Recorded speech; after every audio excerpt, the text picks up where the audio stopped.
Hi friends, అందరు ఎలా ఉన్నారు? బాగున్నారా? అందరూ బాగుండాలి, అందుట్లో మేము ఉండాలండి. ఈరోజు ఫ్రెండ్గా మీకు ఒక చిన్న మాట అయితే చెప్తున్నాను. అదే, నీవు ఇష్టం లేకుండా ఎవరి జీవితంలో ఉండాలని కోరుకోకు.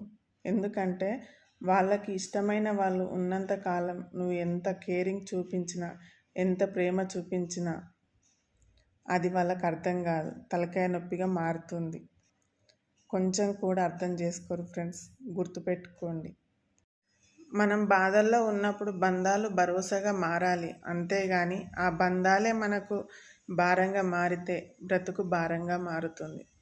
అంతే కదా ఫ్రెండ్స్. ఏదైనా చిన్న గాయం అయితే దాన్ని తెప్పి పొడవడం తప్పించి ఆ గాయాన్ని ఎలా మాన్పించాలి అనే వాళ్ళకన్నా ఆ బాధని ఇంకా పెంచాలి అనే వాళ్ళే ఎక్కువగా ఉంటారు. సో అలాంటి వాళ్ళకు దూరంగా ఉండడమే మంచిది ఫ్రెండ్స్, గుర్తుపెట్టుకోండి. ఓకేనా? మరి వీడియో నచ్చితే లైక్ చేయండి, షేర్ చేయండి, అలాగే సబ్స్క్రైబ్ చేసుకోండి ఫ్రెండ్స్. ఓకే మరి, బాయ్.